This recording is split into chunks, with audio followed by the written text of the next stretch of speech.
So good morning guys, welcome back to my channel Raju Siyadri. So friends అందరూ ఎలా ఉన్నారు? బాగున్నారు అనుకుంటున్నాను. సో గైస్ ఈ రోజు వీడియో అయితే చూస్తున్నారు కదా, మనం బీహార్ కిషన్గంజ్ రైల్వే స్టేషన్లో ఉన్నాం అనమాట. సో మన స్కూటీ పార్సిల్ చేసాం కదా, సో దాని పార్ట్ 1 వీడియో అయితే మాత్రం నేను పెట్టాను. అది అంతగా వైరల్ అయితే మాత్రం అవ్వలేదు. సో ఆ లింక్ అయితే మాత్రం డిస్క్రిప్షన్లో పెడతాను, అది ఎవరైనా చూడనట్లయితే చూడండి. సో పార్ట్ 2 వీడియోలో ఏంటంటే మనకు స్కూటీ అనేది వెస్ట్ బెంగాల్ న్యూ జల్పైగురికి పంపించాం కదా. మనం ఉండేది అయితే బీహార్ స్టేట్లోని కిషన్గంజ్. సో ఇక్కడ నుంచి అయితే ఆల్మోస్ట్ 1.5 జర్నీ అనమాట నాకు వెస్ట్ బెంగాల్ వెళ్ళడానికి, ఆ స్టేషన్కి వెళ్ళడానికి. సో అక్కడి నుంచి మనమైతే మాత్రం స్కూటీ ఎలా తీసుకోవాలి ఏంటి ఆ ప్రాసెస్ అయితే మాత్రం మనం చూద్దాం. సో వీడియో అయితే మాత్రం స్కిప్ చేయకుండా ఎండ్ వరకు చూడండి. అండ్ ఛానల్ ఇంకా ఎవరైనా సబ్స్క్రైబ్ చేసుకోకపోతే మాత్రం సబ్స్క్రైబ్ చూసుకోండి. సో గైస్ మనం ఇలాంటి స్టేట్స్కి అంటే ఇప్పుడు 1 డే 2 డే జర్నీ స్టేట్స్కి మనం ఎప్పుడైతే మనం వెహికల్స్ పంపిస్తామో అప్పుడైతే మాత్రం వెహికల్ అయితే మాత్రం డెఫినెట్లీ లేట్గానే వస్తుంది అనమాట. అంటే మీరు originating station train, for example ఇప్పుడు నా ట్రైన్ అయితే ఇప్పుడు బెంగళూరు నుంచి ఈ చెన్నై నుంచి స్టార్ట్ అవుతాయి అనమాట ఇలాంటి ట్రైన్స్. సో అక్కడి నుంచి స్టేషన్ అయితే మీకు వెంటనే ఇమీడియట్గా లోడ్ అయ్యే ఛాన్సెస్ ఉంటాయి. బట్ ఇలాంటి మధ్యలో స్టేషన్స్ అంటే ఈ విజయవాడ, విశాఖపట్నం, సికింద్రాబాద్ ఇలాంటి స్టేషన్స్ అనుకోండి, కొన్ని స్టేషన్స్కి టచ్ అవుతాయి కదా. అలాంటిటప్పుడు ఏంటంటే మనకి ఒక 1 వీక్ to 10 days అయితే మాత్రం పట్టేస్తుంది అనమాట. సో టైంకి అయితే మాత్రం మనకి వస్తుందని గ్యారంటీ లేదు. సో లాస్ట్ టైం అయితే నాకు 3 daysలో వచ్చింది. ఈసారి అయితే మాత్రం 10 daysలోని పట్టిందనమాట. సో నేను 18th March around afternoon 3 o'clock vehicle అయితే మాత్రం బుక్ చేశాను అనమాట. సో ఇప్పుడు ఈరోజు డేట్ అయితే మాత్రం 29th March అనమాట. సో మనకు కమ్యూనికేషన్ ఉండదు, ఏమీ ఉండదు అనమాట. సడన్గా నాకు మెసేజ్ వచ్చింది, అది కూడా 28th డెలివరీ అయిపోయిందని 29th మెసేజ్ వచ్చింది అనమాట.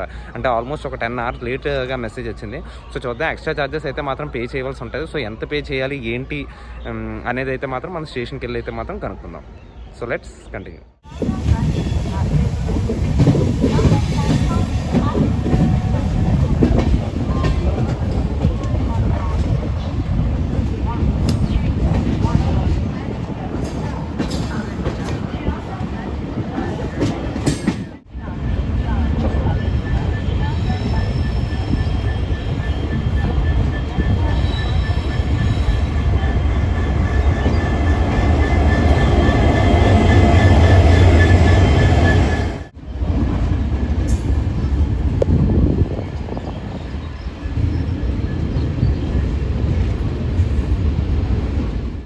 సో గైస్ మనం పార్సల్ రిసీవ్ చేసేటప్పుడు మనం ఇచ్చిన ఫామ్ ఉండాలి, అండ్ ఎవరైతే పర్సన్ నేమ్ రాశారో డెలివరీ దగ్గర అదే పర్సన్ ఉండాలి, ప్లస్ ఐడి ప్రూఫ్ ఏదైనా ఆధార్ కార్డ్ అయినా డ్రైవింగ్ లైసెన్స్ అయినా మాత్రం చూపిస్తే అప్పుడే మనకు వాళ్ళు వెహికల్ ఇస్తారు. ఫామ్ మిస్ అవ్వకపోతే మాత్రం కోర్ట్ ఎఫిడవిట్ అనేది చాలా తలనొప్పులు ఉంటాయి ఫ్రెండ్స్. సో ఆ ఫామ్ అయితే మాత్రం మీరే పట్టుకెళ్ళాలి, అండ్ ఏ పర్సన్ అయితే డెలివరీ నేమ్లో ఉందో ఆ పర్సనే వెళ్ళాలి, ఆ పర్సన్ ఐడి కార్డ్ కంపల్సరీ అనమాట. సో గైస్ ఒకటి నాకు చాలా తప్పుగా అనిపించింది ఏంటంటే, డెలివరీ అయితే మాత్రం ముందు రోజే అయిపోయింది, నాకు మెసేజ్ ఇంటిమేషన్ అయితే మాత్రం ఒక 27 hours లేట్గా వచ్చింది అనమాట. దానివల్ల నేను ఆల్మోస్ట్ 270 rupees ఎక్స్ట్రా పే చేయవలసి వచ్చింది.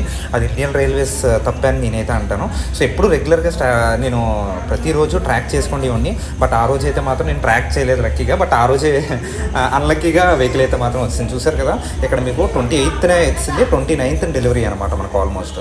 సో ఈ తప్పు అయితే మాత్రం ఇండియన్ రైల్వేస్ దగ్గర నుంచి ఇంకా కరెక్ట్ చేసుకోవాల్సి వస్తుంది. సో రెగ్యులర్ ట్రాక్ చేసుకోండి ఇలాంటి రిమోట్ లొకేషన్స్కి బండి పంపిస్తే మాత్రం. సో ఏజెంట్స్ కోసం నేను చెప్పాను ఫ్రెండ్స్, ఎలాగా ఏంటి విశాఖపట్నం రైల్వే స్టేషన్ నుంచి నేను ఎలా పంపించాను అనేది. సో పార్ట్ 1 వీడియో అయితే మాత్రం డిస్క్రిప్షన్లో పెడతాను, అదైతే మాత్రం స్కిప్ చేయకుండా చూడండి. అండ్ ఛానల్ ఇంకా ఎవరైనా సబ్స్క్రైబ్ చేసుకోకపోతే మాత్రం సబ్స్క్రైబ్ చేసుకోండి. ఏమైనా కొత్త డౌట్స్ ఉంటే మాత్రం కమెంట్ చేయండి, definitely I will try to clear that. So ఈ వీడియోకి అయితే అంతే ఫ్రెండ్స్, మళ్ళీ నెక్స్ట్ వీడియోకి వెళ్దాం. అంటే దాన్ని take care, be safe, bye, Jai Hind.